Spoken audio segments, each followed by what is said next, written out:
Hello everyone. अभी हम लोग पढ़ेंगे क्लास 8 का चैप्टर नंबर 2 ईदगाह कहानी को। इस कहानी को लिखे हैं प्रेमचंद।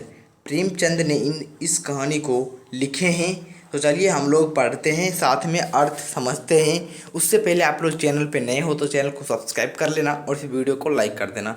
देखिए इस कहानी में जो आपको है मनोविज्ञान मतलब कि एक बालक का जो है उसके बारे में बताया गया, बालक के परिस्थिति के बारे में। देखिए प्रेमचंद रचित यह कहानी बाल मनोविज्ञान पर आधारित है। यह कहानी वंचित बचपन के परिस्थितियों पर मार्मिक ढंग से टिप्पणी करती है। मतलब बचपन के परिस्थिति के बारे में आपको इसमें जानना पड़ेगा। एक बच्चा है, उसके परिस्थिति के बारे में आप लोग जानिएगा। अभावग्रस्त जीवन बाल मन को वयस्क की तरह सोचने के लिए मजबूर करता है। हामिद खिलौना की बजाय अपनी दादी के लिए चिमटा खरीद कर लाता है और दादी अमीना के लिए यह दृश्य गहरी संवेदना की अभिव्यक्ति का कारण बनता है। दादी को लगता है काश इस बच्चे को भी वह सब कुछ मिलता जो पड़ोसी के बच्चे को मिलता है। तो चलिए हम लोग कहानी को पढ़ते। कहानी बहुत ही मस्त है, मज़ेदार है। आप लोग पूरे वीडियो को एंड तक ज़रूर देखिएगा। देखिए कहानी शुरू होता है।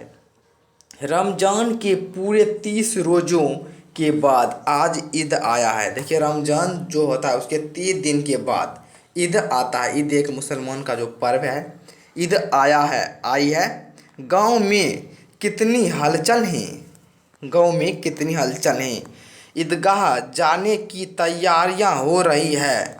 ईदगाह जाने की तैयारियां हो रही है। ईदगाह मतलब एक तरह से आप लोग कह सकते हैं मेला उला जैसा होता है। लड़के सबसे ज़्यादा प्रसन्न हैं। उनकी जेबों में कुबेर का धन जो भरा हुआ है। मतलब जो बच्चे हैं लड़का वह मेला देखने के लिए था। मेला ही समझिए आप लोग। मेला देखने के लिए जाने के लिए मतलब कि एक तरह से कह सकते बहुत ही उत्सुक हैं। ठीक है, उनके जेब में दो धन है, रुपया पैसा जो है भरा हुआ, कुछ खरीदेंगे।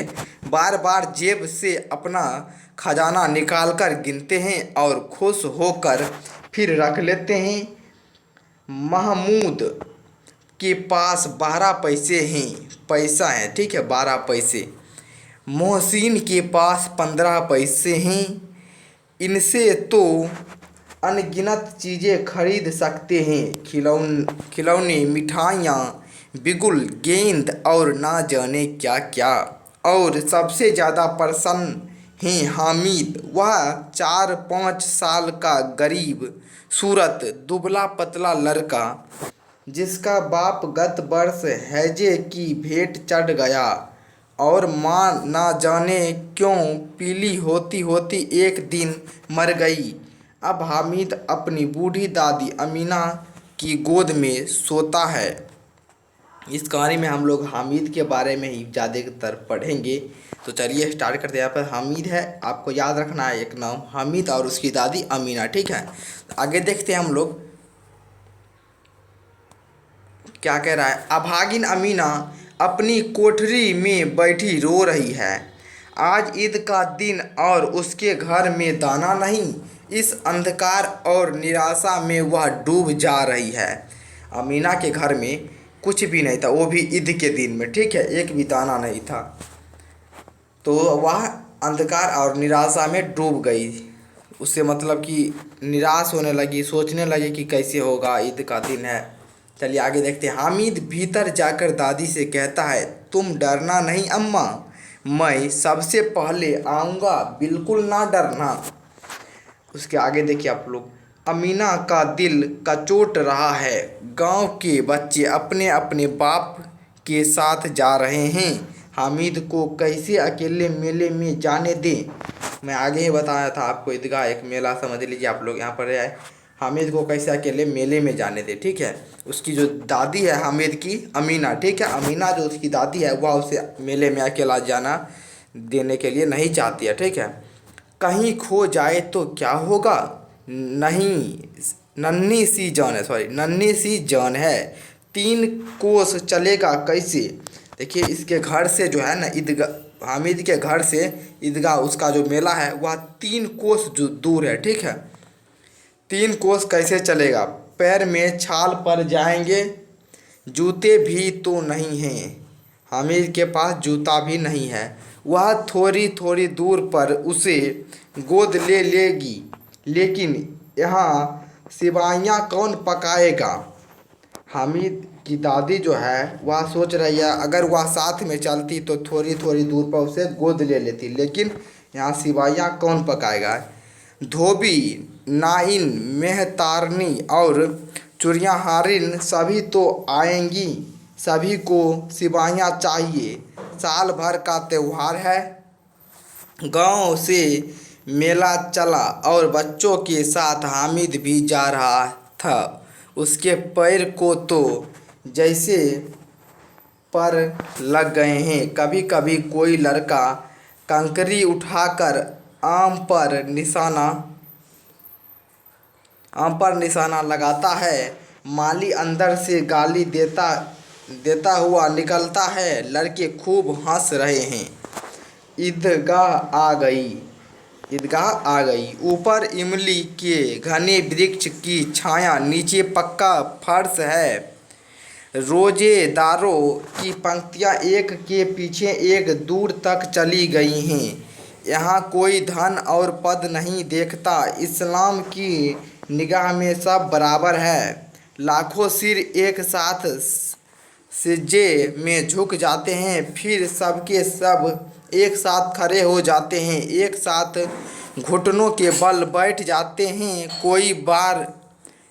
कई बार यही क्रिया होती है जैसे बिजली की लाखों बत्तियां एक साथ प्रदीप्त हो और एक साथ बुझ जाए।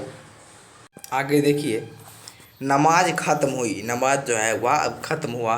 अब आगे का दृश्य देखिए। लोग आपस में गले मिल रहे हैं। तब मिठाइयाँ और खिलौनों की दुकानों पर धावा होता है। तरह तरह के खिलौने हैं। सिपाही, क्या यहाँ पर थोड़ा मिटा दे रहे हैं, गुजरिया, राजा और वकील, भिस्ती, धोबिन और साधु। महमूद सिपाही लेता है खाकी वर्दी और लाल पगड़ी वाला, कंधे पर बंदूक रखे हुए। मोहसिन को भिस्ती पसंद आया, कमर पर मशक रखे। नूर को वकील से प्रेम है, काला चोंगा, नीचे सफ़ेद अचकन, एक हाथ में कानून का पोथा लिए हुए। सब 2-2 पैसे के खिलौने हैं। हामिद के पास कुल 3 पैसे हैं। इतने महंगे खिलौने वह कैसे ले। कहीं हाथ से छूट गया तो चूर चूर हो जाएगा। पानी पड़ा तो सारा रंग धुल जाएगा। ऐसे खिलौने लेकर वह क्या करेगा। हामिद सोचता है अगर इसमें पानी पड़ा तो इसका जो रंग है वह धुल जाएगा, अगर गिर गया तो फूट जाएगा, तो इसलिए वह इसे लेना नहीं चाह रहा है। सब अपने अपने खिलौने की तारीफ कर रहे हैं। हामिद ललचाई आंखों से खिलौनों को देख रहा है। चाहता है कि जरा देर के लिए ही सही वह उन्हें हाथ में ले सकता। वह हाथ आगे बढ़ाता है, लेकिन लड़के इतने त्यागी नहीं होते, विशेषकर जब अभी नया शौक है। हामिद ललचाता रह जाता है। मिठाइयाँ देखिए, मिठाइयाँ की दुकानें आती हैं। किसी ने रेवड़ियाँ ली है, किसी ने गुलाब जामुन, किसी ने सोहन हलवा मज़े से खा रहे हैं। लेकिन हामिद अभागे के पास सिर्फ 3 पैसे हैं। क्यों नहीं कुछ लेकर खाता। अब आगे देखिए आप लोग। मोहसिन उसकी ललचाई नज़रें देखकर कहता है, हामिद रेवड़ी ले खा, कितनी खुशबूदार हैं। जैसे ही हामिद हाथ फैलाता है, मोहसिन रेवड़ी अपने मुंह में रख लेता है। देखिए उसे सब मिलके ललचा रहे हैं। महमूद, नूरे और सम्मी खूब तालियां बजा कर हंसते हैं। हामिद खिसिया जाता है। हामिद को गुस्सा उठ रहा है। मिठाई की दुकानों के बाद लोहे की चीज़ें की दुकान है।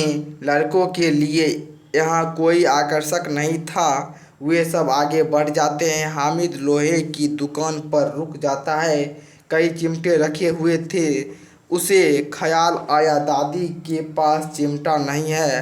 तवे से रोटी उतारती है तो हाथ जल जाता है। अगर वह चिमटा ले जा कर दादी को दे दे तो वे कितना प्रसन्न होगी। फिर उनकी उंगलियां कभी नहीं जलेंगी। खिलौने से क्या फ़ायदा, व्यर्थ में पैसा बर्बाद होता है, ऐसा हामिद सोच रहा है। तो आज के लिए इतना ही। मिलते हैं अगले वीडियो के साथ। हम अगले वीडियो में इस अध्याय को पूरा करेंगे। उसके बाद इसका क्वेश्चन आंसर भी देखेंगे। तो चैनल को सब्सक्राइब कर लीजिएगा और इस वीडियो को लाइक कर लीजिए।